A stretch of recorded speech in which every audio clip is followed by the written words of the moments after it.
एक चेक के बदले बेच दिया हमारा प्यार।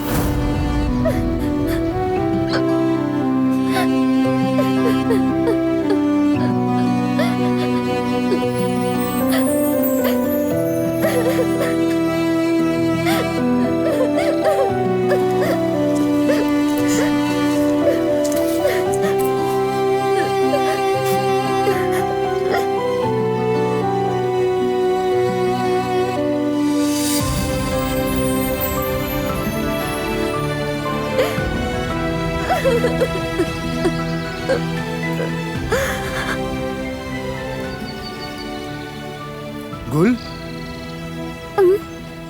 क्या हुआ बेटी? तुम्हें किसने रुलाया? बताओ मुझे।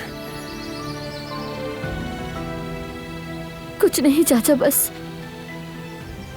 एक बेवफा था जो बात करने के लायक भी नहीं। बात बताने के लायक नहीं, मगर रोने के लायक है ना बेटी?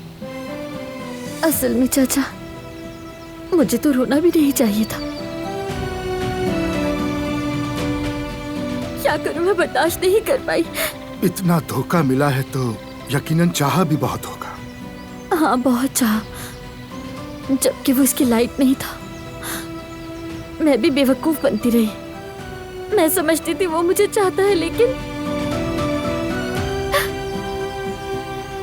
अगर तुम्हें ऐसा लगा तो उसने भी चाहा होगा, क्योंकि दिल धोखा नहीं खाता बेटी।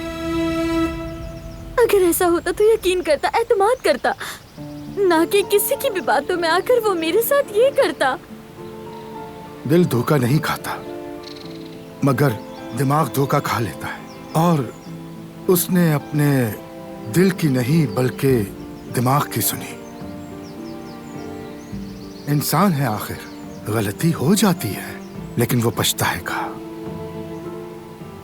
यकीन करो, बहुत पछताएगा। नहीं, चाहे कुछ भी हो, अब मुझे फर्क नहीं पड़ता। कभी माफ नहीं करूंगी। तो फिर तुमने भी उससे असल मोहब्बत नहीं की? नहीं, मैंने उसे बहुत चाहा है। यकीन करें, मैंने उसे दिल से चाहा है। जो चाहता है वो माफ कर देता है बेटी। मोहब्बत दो इंसानों को एक करती है। अपने दूसरे हिस्से को पा लेना मतलब अपनी दूसरी जात को। इंसान अगर एक गलती पर उससे यानी अपने दूसरे हिस्से से दस्तबरदार हो जाए तो क्या वो अधूरा हिस्सा जीना कबूल कर ले?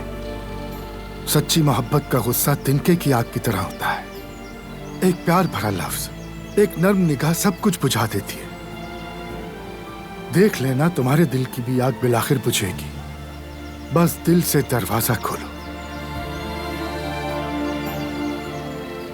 हत्ता के उसकी बात भी सुनो, समझो, और अगर वो गलत समझ रहा है तो उसे सच बताओ।